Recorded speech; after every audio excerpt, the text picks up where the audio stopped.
Karl Linnaeus was born on May 23, 1707. He was a Swedish scientist who laid the foundations of modern taxonomy / the science of identifying, naming and classifying organisms / The great Swedish biologist Carl von Linné was born in a small village. He comes from a family of farmers and priests. His passion for nature was evident from his childhood. In those days, it was usual for a man who studied to become a clergyman to exchange his surname for something more refined. The new one could be the name of his village or home farm but in a Latin form. So when Linnaeus' father set out to study theology, he took the name of the linden tree which grew on the family farm, but in its Swedish form Lin. When Karl enrolled at Lund University, he chose the Latin form of his name, Linnaeus, and became Carolus Linnaeus. That was common practice for students in Europe. He was popular with his interesting lectures.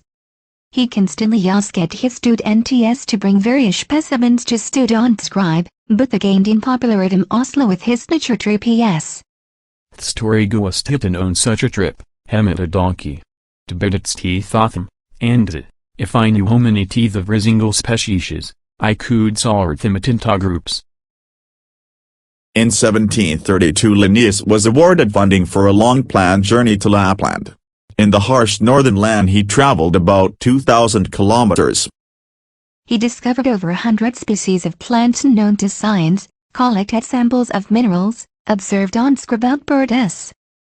In 1735, with the support of various scientists Timothy Karl Linnaeus published the famous pamphlet Systema, one of his major works. Each contains 12 pages. It was the first edition of his classification of lithoforms. Karl Linnaeus was one of the first to describe, arrange and give scientific names of the living things. He grouped known species in 3 kingdoms. The system, this is Ariadne's thread in botany, without it everything becomes chaos, wrote Karl Linnaeus. Animals, for instance, he represented on 2 pages in 6 columns, each one named after one of Linnaeus' classes.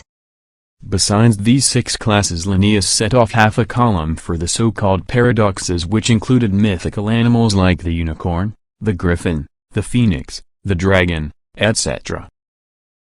The classification system of Linnaeus of animal and plant kingdom is still used today. Grouping is made up of units called taxon. The grouping of organisms is based on these common features and differences. Each subsequent taxon of species has a larger volume than the previous one. Karl Linnaeus designed a system of naming organisms, called binomial, which gave each one 2 names, genus and species. For example, mountain lion, cougar and puma are all common names for the same animal. The name you decide to use probably depends on where you live. Karl Linnaeus was the first person to place humans in the primate family and to describe bats as mammals rather than birds. Simple classification of complex animal man according to science, phylum Chordata, subtype Cranial, class Mammalia, order Primata, suborder Higher monkeys, family Hominid, genus H. Today living organisms on Earth are about 2.5 million in 5 kingdoms. The system of Linnaeus was developed and complemented by modern systematics. Not only is Linnaeus considered the father of taxonomy, he was also a pioneer in the study of ecology. He was one of the first to describe relationships between living things and their environments. If a tree dies, plant another in its place, said Carolus Linnaeus.